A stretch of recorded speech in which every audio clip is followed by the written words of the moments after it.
My price is paid in tokens, not in gold. I need no human hands to strike the blow. In 22 swift seconds I take hold and map the hidden networks down below. I alter system set points in the dark to make the pipes and heavy engines break. You think mechanical decays the spark, but I am in the wires, wide awake. I move at speeds no mortal can command. What am I? Striking at the helpless land. Welcome to CyberSecureOT, the podcast where we bridge the gap between the digital bit and the physical atom. I'm your host, Dennis, and today we are staring down the AI frontier, a landscape where zero-day exploits are measured in tokens, and the front lines of global conflict have moved from distant battlefields right into your smart home. From the high-class halls of the RSAC conference to the Kinetic cyber convergences in the Middle East, we're breaking down the shift toward agentic AI and what it means for the power, water, and manufacturing systems that keep our world turning. First, we feature a CyberSecureOT story detailing a breach that begins not with human engineering, but with a zero-day exploit acquired via AI-generated tokens. An agentic AI swarm orchestrates the attack at machine speed, traversing from an EV charging interface to a critical engineering workstation in just 22 seconds. By subtly altering control logic rather than deploying traditional ransomware, these agents cause physical failures that operators initially mistake for mechanical malfunctions. The narrative concludes that defenders must deploy their own autonomous AI agents to isolate critical components as soon as abnormal movement is detected. Next, we explore how modern warfare has transitioned into a single battlefield where physical missiles and digital wiper malware are two sides of the same coin. While organizations worldwide are tightening security, the segment highlights a cautionary tale about the Handala hacktivist group. They had a microscopic impact on the U.S. because of a medical supplier overall, but this serves as a lesson in the dangers of overlapping cyber capabilities and losing leverage from uncertainty. Furthermore, the fragmentation of the U.S. power grid makes uniform security difficult, forcing state actors who have lost kinetic options to pivot towards targeting unpatched, internet-exposed industrial control systems. Then, we cover insights from the RSA conference in 2026 that reveal a terrifying shift where AI models churn out hundreds of zero-day vulnerabilities weekly, creating an asymmetry for OT environments with long patching cycles. Industry leaders highlight the rise of agentic AI and autonomous vibe crime, where orchestration layers of AI agents dismantle defenses at machine speeds.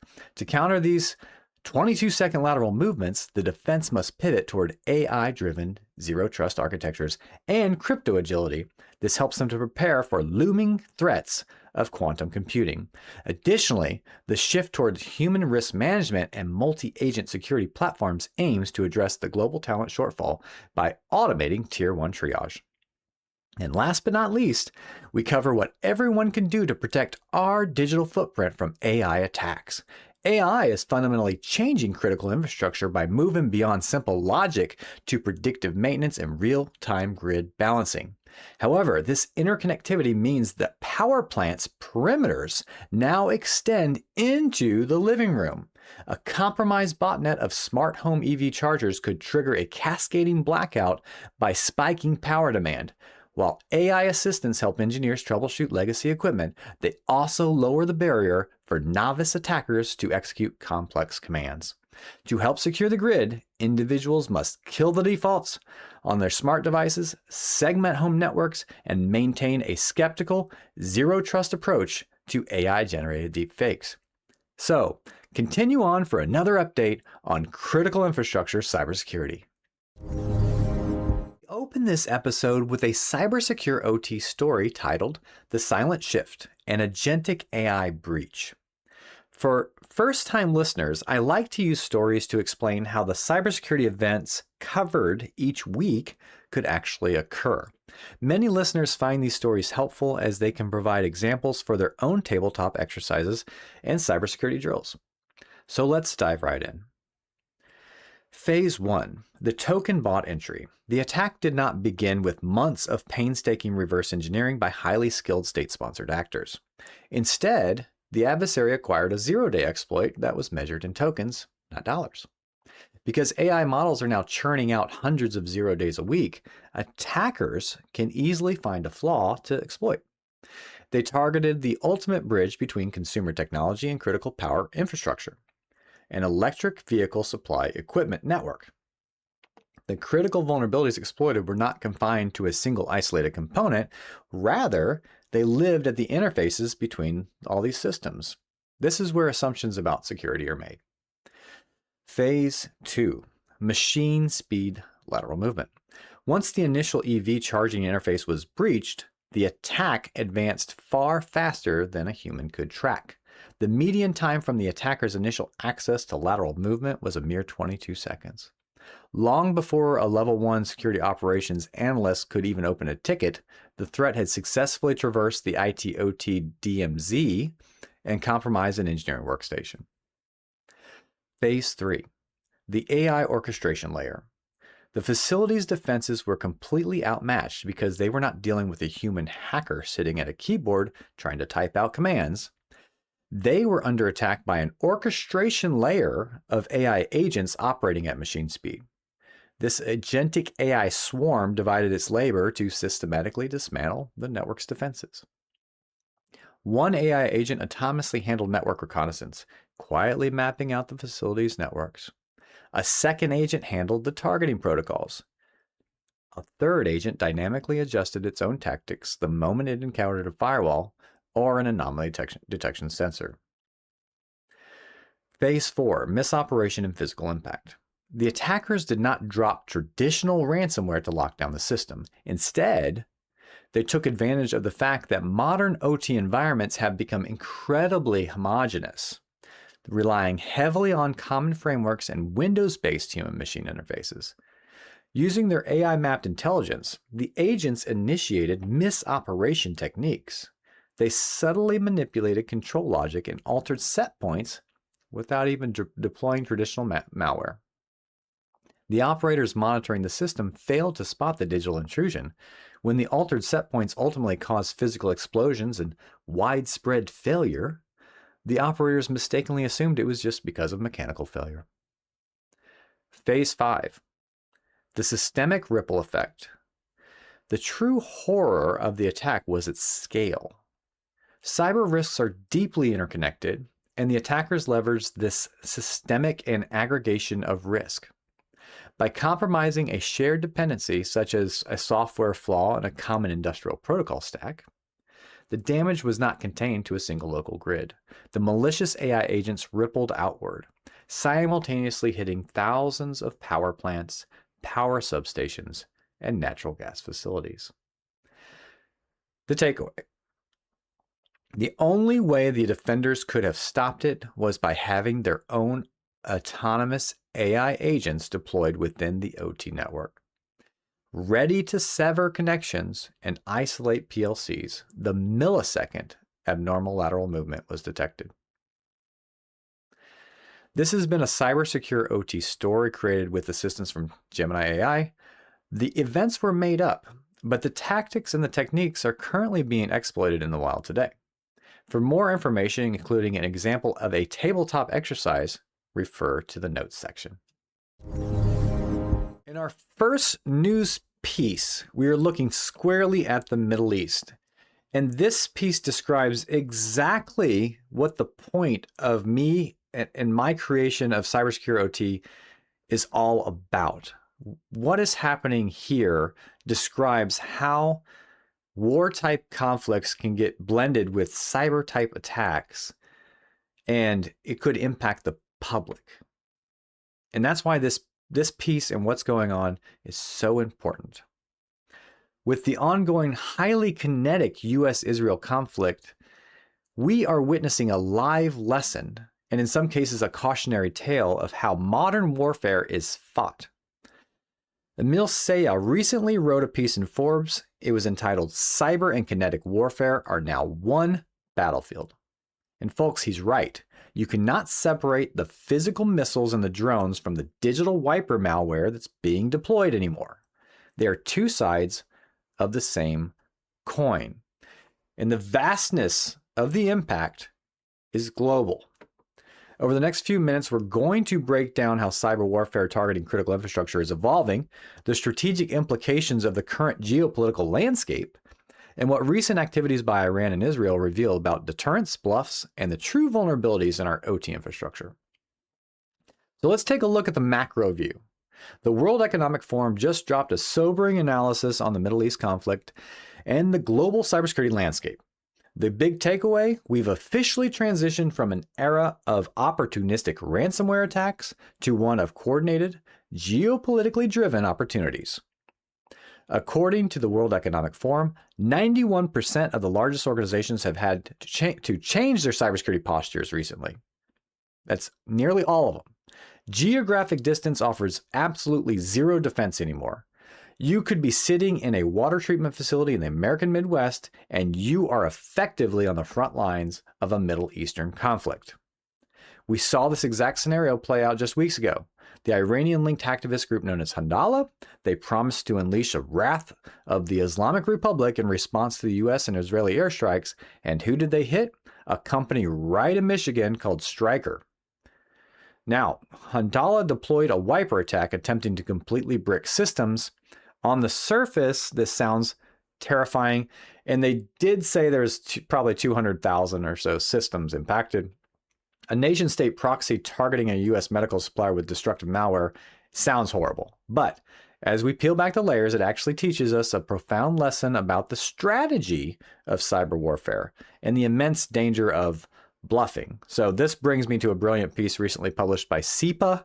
This is the Center for European Policy Analysis. It was published by Jan Kahlberg. It was entitled Cyber Warfare 101, Bluff, Don't Tell. Bluff, Don't Tell. Kahlberg references Kenneth N. Waltz, a political scientist who famously noted that the power of nuclear weapons resides in what a nation can do, not what it does do. In cyber warfare, uncertainty is your biggest leverage. If your enemy doesn't know the upper limits of your cyber capabilities, they have to plan for the worst case scenario. It creates a powerful deterrence. Iran forgot this rule. For a decade, Tehran has boldly talked up its cyber units. But when push came to shove, what did Handala actually achieve at Stryker? They managed to wipe remote systems and devices by exploiting a misconfigured Microsoft utility. Yes, they scraped the surface of the corporate IT environment. They also hacked the personal emails of FBI Director Kash Patel. That was embarrassing, sure. But did they cripple the core IT infrastructure? Did they pivot laterally into critical OT environments? Did they bring down the US government systems or anything like that? No, they did not. By bragging about their capabilities and then delivering what Kahlberg calls a microscopic impact, Tehran actually minimized the role of cyber as a strategic tool. They showed their hand.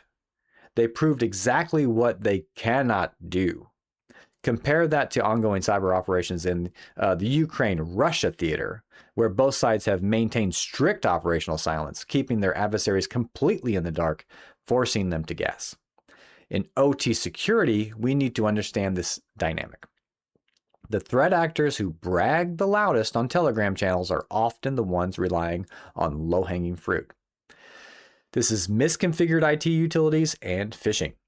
The silent ones are the ones burying themselves into your industrial control systems, waiting for the right moment. Now let's pivot from the bluffs to the very real, very physical threats targeting our infrastructure. Because while Iran's retaliatory strikes may have underwhelmed the intelligence community, we absolutely cannot afford a false sense of security. The Conversation and the Center for Strategic and International Studies both recently published deep dives into how Iranian hackers pose a severe threat to U.S. critical infrastructure, particularly the energy sector. So why is the U.S. energy sector such a prime target? It's because of fragmentation. The U.S. power grid is divided into 3 major interconnections operated by thousands of utilities. Some are massive. They're well-funded organizations with mature security operations. Others, however, are tiny municipal co-ops running legacy operational technologies with shoestring budgets. This fragmentation makes a uniform security approach impossible. CSIS points out that the U.S. utilities have been repeatedly targeted by Iran-linked actors, not just today, but dating back to the height of the Israel-Gaza conflict back in 2023. How are they getting in? They're getting in through public internet-connected industrial control systems. It's 2026, and people still have programmable logic controllers and human-machine interfaces directly exposed to the internet. When a state actor like Iran is losing its kinetic options, meaning their physical drones and missiles are being shot down by sophisticated air defenses, they pivot to the digital domain out of pure necessity. And in the digital domain, they don't need a hypersonic missile to cause chaos. They just need a vulnerable water authority or an unpatched substation control system exposed to the internet. This evolution in tactics is exactly what Security Boulevard tackled in their recent feature, The Future of Cyber Warfare and Its Impact on Global Business Stability. Cyber warfare is no longer an obscure, shadowy military strategy. As they explain, it is the primary arena for global conflict. It's the Thunderdome of global conflict. And the speed of this warfare is accelerating at a terrifying pace. It's driven by generative AI. Hacktivists and state proxies are using AI to automate vulnerability discovery and orchestrate widespread, highly convincing phishing campaigns. But the tactic that to look out for, and the one Security Boulevard rightly highlights, is living off the land. You've heard this before. Threat actors aren't always using noisy custom malware like what Stuxnet might have been. They are compromising an environment and using native built-in administrative tools. These tools are called like PowerShell, WMI, Windows Management Instrumentation. They use this to move laterally and execute commands because they are using legitimate tools. Traditional antivirus and endpoint detection systems just ignore them. When you combine AI-driven orchestration and living off the land techniques inside an OT environment, this OT environment that relies on decades-old legacy protocols, you have a recipe for disaster. We saw the economic impact of cyber warfare with the SolarWinds supply chain attack. We saw it with the Colonial Pipeline ransomware incident, and we saw it with NotPetya, the wiper outbreak that took down an entire shipping company. The lines between business stability, technology infrastructure, and national security have completely dissolved. So how do we defend the grid? How do we protect the pipelines, the manufacturing floors, the water treatment plants in this new era of kinetic and cyber warfare, and where they are all one and the same? Well, first, we have to embrace zero trust architecture. I mean real zero trust. As applied to OT, you cannot inherently trust a device just because it's on the plant floor or because it's on the network. You need continuous authorization and monitoring. Second, visibility. You cannot protect what you cannot see. Security teams must employ behavioral analytics to spot living off the land techniques. If a trusted engineering workstation suddenly starts pinging every PLC on the subnet at 3 a.m. on a Sunday, your system needs to flag that anomaly instantly. And finally, resilience. We need to stop pretending that we can build impenetrable walls. As the World Economic Forum noted, some attacks will succeed. The true nature of a mature OT security program in 2026 is how quickly you can detect the breach, isolate the compromised segment, and restore critical services without paying a ransom or suffering catastrophic physical damage. The Middle East conflict has pulled back the curtain. The adversaries are probing, They're mapping out our infrastructure. Some are bluffing to save face, while others are quietly burying themselves in our networks. The battlefield is here. The time to harden your operational technology is right now. Now, people, AI is dominating the technology headlines these days, and the RSA conference was no different. I go to technology conferences all the time and often present at them. But when I do, I always try to blend technical concepts with new speak. And yes, that was a Big Brother reference. You gotta get used to it. It's my unfortunate opinion that speakers often promote their products or themselves, and fewer than 50%, my made-up statistics, actually know more about the topic than most of the audience who are listening to them. Yet sometimes you find a nugget in all that hype. And behind the marketing hype around AI and the RSA conference, there are some terrifying yet fascinating realities emerging for those of us defending the OG, power grids, water treatment facilities, and manufacturing plants. Don't just take my word for it. Here, we synthesize 5 major reports and analyses from the RSAC and wider industry this week. We're looking at research from BizTech Magazine, Trend Micro, CSO Online, SiliconANGLE, and Cybersecurity Insiders. We're going to tear down what these insights mean specifically for the OT and critical infrastructure space. Let's start with the threat landscape. Because the economics of cyber attacks are the most misunderstood element. In BizTech Magazine's coverage of the SANS Institute's panel on dangerous new attack techniques, Joshua Wright said something that should chill every OT defender. He said that we no longer measure zero-day exploits in dollars, we measure them in tokens. Google search. Think about that.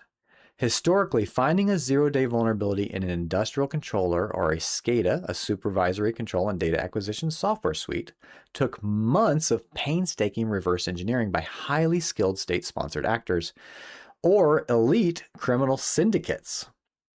It was expensive. Now, AI models are churning out hundreds of zero days a week. In the IT world, you can patch in days. In the OT world, we measure patching cycles in months, sometimes years. This is when we have to wait for a scheduled plant turnaround, for example. This could be 5 years. This asymmetry is a massive problem for critical infrastructure. BizTech also highlighted what Rob Lee of the Dragos company noted about the convergence of IT, cloud, and industrial systems. And honestly, he's a boisterous dude, but I've been presenting this topic for the last 3 years as well.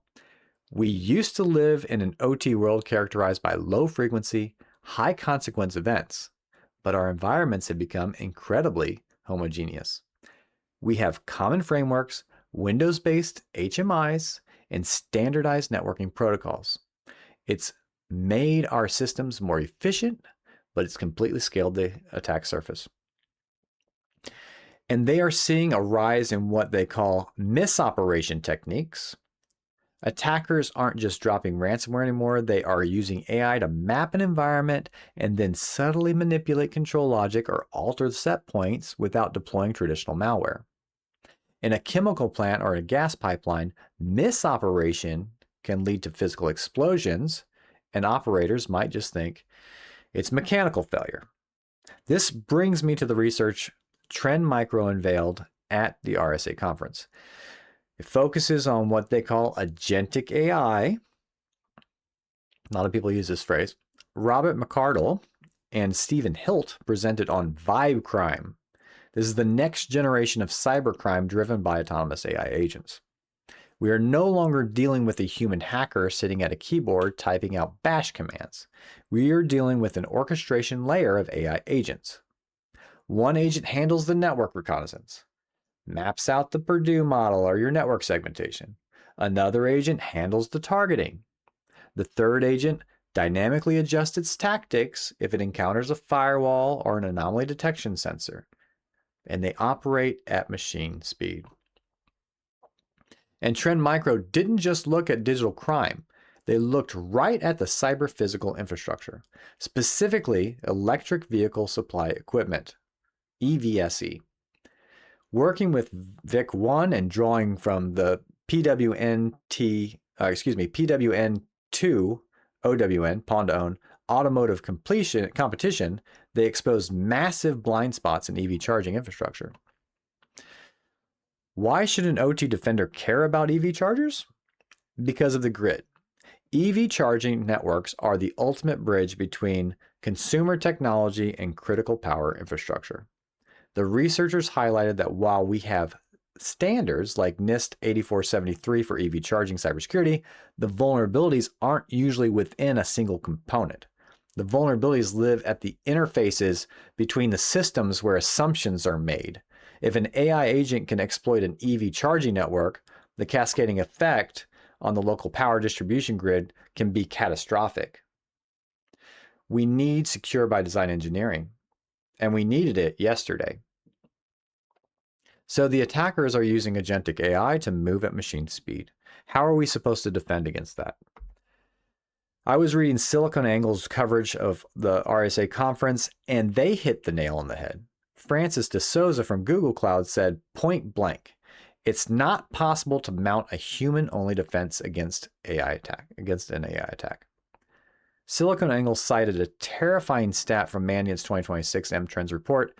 The median time from an attacker's initial access to lateral movement dropped from 8 hours to 22 seconds. By the time your first level tier security operations analyst gets the alert, sips their Alani Nu, and opens the ticket, the attacker has already traversed the IT/OT networks. They're now sitting in your DMZ or below. This is where the defense has to pivot. We have to fight AI with AI. SiliconANGLE highlighted Broadcom's approach to laying out traps in the lateral world to drive zero trust. For critical infrastructure, this means deploying AI agents within the OT network that have autonomous authority to sever connections or isolate PLCs the millisecond abnormal lateral movement is detected. But there's another ticking time bomb mentioned in the SiliconANGLE piece: quantum computing. Mark Hughes from IBM warned that the quantum threat is closing in rapidly. Our OT systems have life cycles of 15 to 20 years. We rely heavily on hard-coded cryptography. Think of the VPNs you use for your remote vendor access.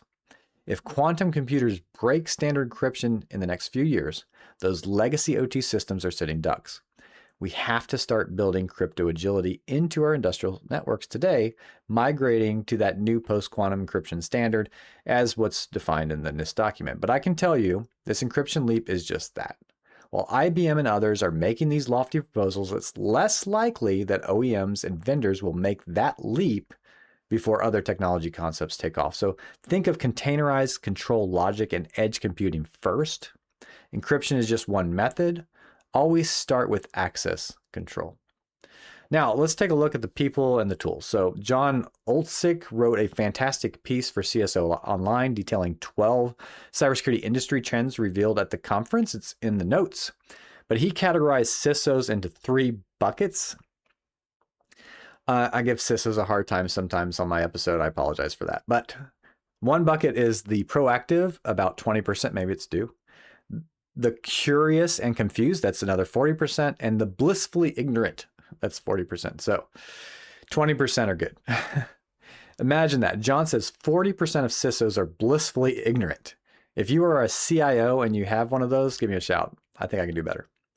But this is it. If you are a CISO at a critical infrastructure facility, you cannot afford to be in the bottom 80%.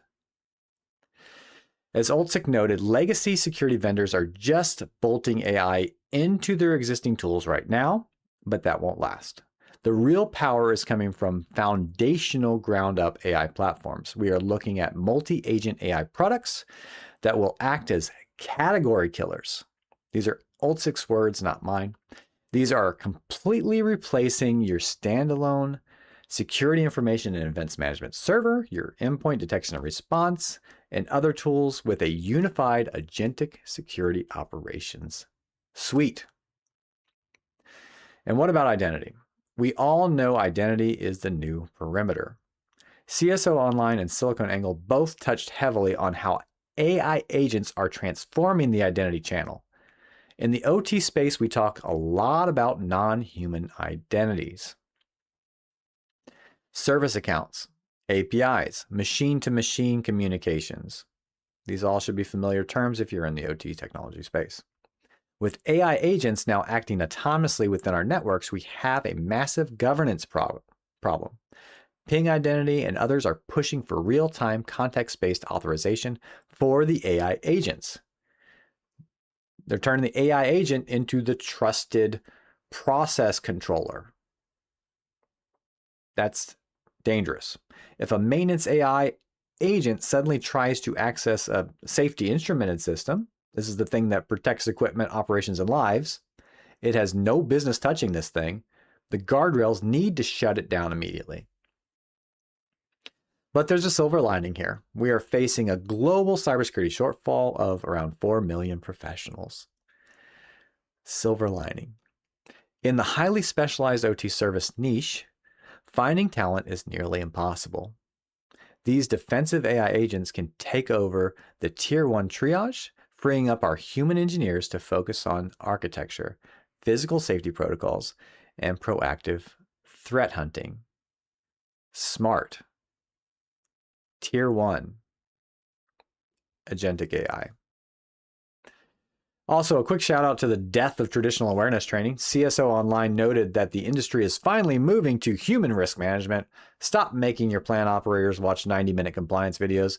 The new standard is real-time behavioral monitoring that nudges a user when they make a mistake. This uses synthetic deepfake training to prepare them for the incredibly sophisticated social engineering attacks AI is generating. I want to bring this all back to the dollars and cents economics I talked about at the very beginning, because at the end of the day, risk management is a business function. Let's look at the report from Cybersecurity Insiders on the risks and trends of cyber insurance. The cyber insurance market is maturing. It's projected to hit nearly $30 billion by 2027. That's a big market. But insurers are terrified, and they should be. They are enacting incredibly strict underwriting requirements. It is a security-first model now. If your OT environment doesn't have multi-factor authentication, robust incident response plans, and airtight identity and access management, you're simply uninsurable in 2026. If you have an OT environment, I'm going to repeat this, no multi-factor authentication, no robust incident response plans, and no airtight identity and access management, you are uninsurable. But here is the aspect of the Cybersecurity Insiders report that should set you back in your seat. Systemic and aggregation risk. Cyber risks are deeply interconnected. Let's look at the software supply chain. At RSA, the SANS panel pointed out that simple tools like 7-zip can have 300 unique dependencies. Now apply that to a critical infrastructure. We rely on a handful of major vendors for our DCS and our SCADA software, that's distributed control systems and supervisor control and data acquisition software. We rely on centralized cloud analytics for predictive maintenance. Let me take a step back. I said 300 unique dependencies. What that means is that one software application, 7-zip, it's used to extract zipped files, encrypted and zipped files. That means that it depends on 300 different software applications or components for it to be built and supported. So it's a very big supply chain for that one app that's used in a lot of different places.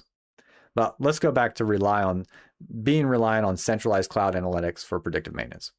If an attacker uses an AI-generated zero-day to compromise one shared dependency, a cloud outage, or a software flaw in a common industrial protocol stack, it doesn't just hit one factory. It hits thousands of water plants, power stations, water treatment facilities, natural gas facilities, all of this stuff simultaneously. Because it's unified and interconnected. For insurers, this aggregated loss could easily exceed $1 billion. For society, it means coordinated, widespread infrastructure failure. And if these attacks are driven by AI-related vulnerabilities or nation-state actors mimicking more like cyber events, you might find that your modern cyber policy excludes the claim due to policy complexity. It's like a force majeure. You can no longer just trust OT risk to an insurance company.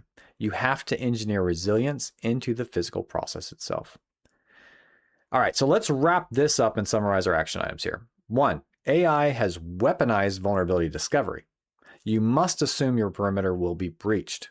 Invest in lateral defense and zero trust architecture inside your OT networks.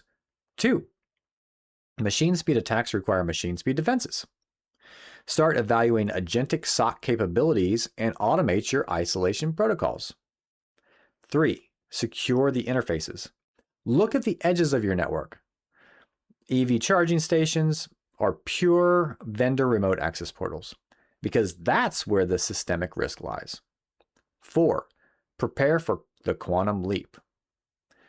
Audit your cryptography today. 5, stop relying on cyber insurance to bail you out of a systemic critical infrastructure collapse. Build your physical resilience and analog backups into your operations. We are in a new era, folks. The RSA conference proved that AI isn't just a buzzword, it is the new operating system for both adversaries and defenders alike. Now we're going into our final segment for today, and thank you so much for continuing on to listen to me and get something out of this podcast. This is an AI frontier. We're talking about paramount changes in society and the world. We are moving into a new era, a new type of civilization. And for some of us who have seen almost all computerized technology change throughout times, some of us from the 1970s like me, this seems like something out of a futuristic sci-fi thriller. But it is absolutely happening right now. This is happening in the pipes beneath our streets, the wires above our heads. We are talking about the integration of artificial intelligence in critical infrastructure. If you think AI is just about chatbots writing emails or generating funny pictures, think again. AI is fundamentally changing our power grids, our water treatment facilities, and our transportation networks. But it also is changing how they are attacked. And believe it or not, your smart home might just be on the front lines. In this final piece for today, we bring you up to speed on your role in AI as it relates to critical infrastructure. Let's start with the basics and what AI actually looks like when we are talking about critical infrastructure. When we say critical infrastructure, we're talking about operational technology. These are the physical systems that keep society running. The turbines at the dam, the sensors in the water filtration plant, the automated switches on the railroad, the technologies that drive the mechanical arms on an assembly line. Historically, these systems were manual, or they ran on a very simple, rigid computer logic. Think about that as if pressure gets to X, rigid logic goes open valve Y to release pressure. Enter AI. In the OT world, AI isn't usually a conversational bot. It's mostly machine learning, ML. These algorithms ingest massive amounts of data from thousands of industrial sensors, and they do this in milliseconds, in real time. Predictive maintenance is just one use case.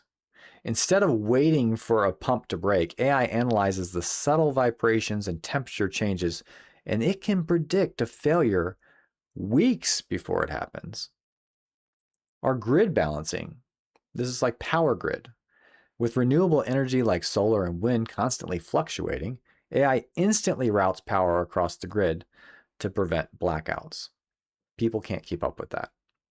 It's efficient, it saves money, and it keeps the lights on. But Introducing complex internet-connected AI models into legacy systems, some of which that were built in or designed in the 1980s, creates a massive attack surface. And that brings us to you and me. You might be thinking, I don't work at a nuclear plant. What does this have to do with me? Here is the reality check. The perimeter of critical infrastructure no longer stops at the power plant's barbed wire fence. It ends in your living room. Think about how we interact with these technologies today. Do you have a smart thermostat, a smart meter on the side of your house, an electric vehicle charger, solar panels with a cloud-connected inverter, smart plugs, smart lights that change color, your phone? Utilities use data from your smart devices to forecast demand and in some cases remotely adjust your thermostat during peak heat waves to help prevent the grid from collapsing. You will see more regulation in that space specifically as we move on. That's incredibly cool, but it's also a two-way street when it comes to threat vectors. Here's how an attack could play out. The pivot. An attacker doesn't try to break through a utility's heavily guarded firewalls. Instead, they discover a vulnerability in a popular brand of EV chargers. They deploy a botnet. They compromise tens of thousands of these chargers across the city. And then they attack using AI to perfectly time the assault. The hackers can command all those EV chargers to turn on and draw maximum power at the exact same millisecond. The resulting power spike could trip breakers at all the substations, causing a localized or even a cascading blackout. Your compromised home network was the weapon. Now let's talk about the large language models. This is one that everyone needs to learn about. These are the engines behind tools like ChatGPT. How do they fit into pipes and power lines? On the defensive side, LLMs are becoming the ultimate assistant for OT engineers. Imagine a junior engineer facing a cryptic error code on a programmable logic controller. That's the little digital controller. It's middle of the night. They got to get it done fast. Instead of digging through a 500-page PDF manual from 1998, they can just ask an internal secure LLM. What does error 404B mean? And it's on a Siemens, whatever, S7 1200. And how do I safely reset it? The AI provides the exact steps nearly instantly. It can even help the engineers to write the code to run the machines. But, and you knew there was going to be a but here, adversaries have access to that same tech. Historically, hacking critical infrastructure required immense specialized knowledge. You needed to understand obscure industrial protocols like Modbus or DMP3. It took nation-state resources to build malware like a Stuxnet. But today, a novice hacker can ask AI, write a Python script to scan for open Modbus ports and send a command to halt the PLC. The AI lowers the barrier to entry for cybercriminals, and it works. Furthermore, attackers are using AI to write highly convincing, hyper-targeted spear phishing emails to plant operators, complete with deepfake audio, and it could sound exactly like their boss's voice. This tricks them into handing over things like passwords. I know it sounds grim, but the purpose of CyberSecureOT isn't just to scare you, it's to prepare you.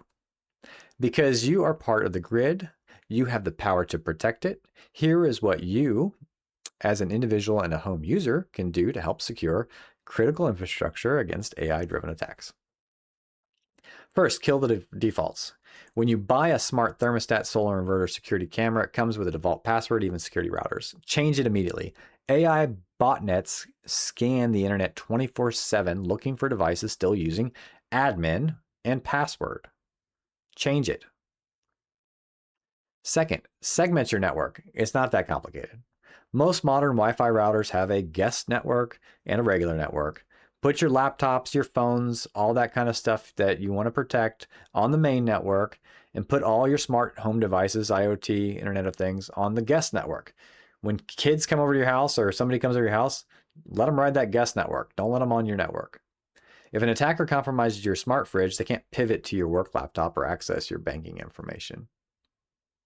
First level of defense, just use that guest network. Third, patch and update. Treat your EV charger and smart meter or whatever you have like your smartphone. When the manufacturer releases a firmware update, install it. These patches usually contain fixes for the exact vulnerabilities hackers are trying to exploit. And I know what you're thinking. I don't know it needs a patch until I go to use it, and then it pops up, and right then I want to use it, so I don't do the patch. Just do the patch. Take the time. In most cases, that patch could be just a few minutes. Okay, fourth, zero trust your senses. Zero trust started as a psychological concept, not a technological concept. So this applies. Zero trust your senses. With AI deepfakes on the rise, you need to be skeptical. And this is a technique that everybody should use. If you get a frantic phone call from your boss or a family member or somebody that you trust asking for money, password, access codes, your social security number, or whatever, hang up. Call them back at a known verified number. They called you, you call them back. A known number, something that you know, you're going straight to them, and just say, look, I just wanted to verify it was you. You're asking for something very sensitive. They will be okay with it. It's not the end of the world. AI is not a magic bullet, and it's not the Terminator, if you know that reference. It's just a tool. It's a powerful tool that magnifies the capabilities of both the defenders keeping our water clean, but also the attackers trying to disrupt it. By securing our digital backyards, we make the entire grid that much harder to break. And that's all for today's episode of CyberSecureOT. If you found this helpful, share it with a friend who just bought their first smart home gadget. This is Dennis asking you to stay proactive, stay segmented, stay updated, and stay skeptical. I'll see you next time.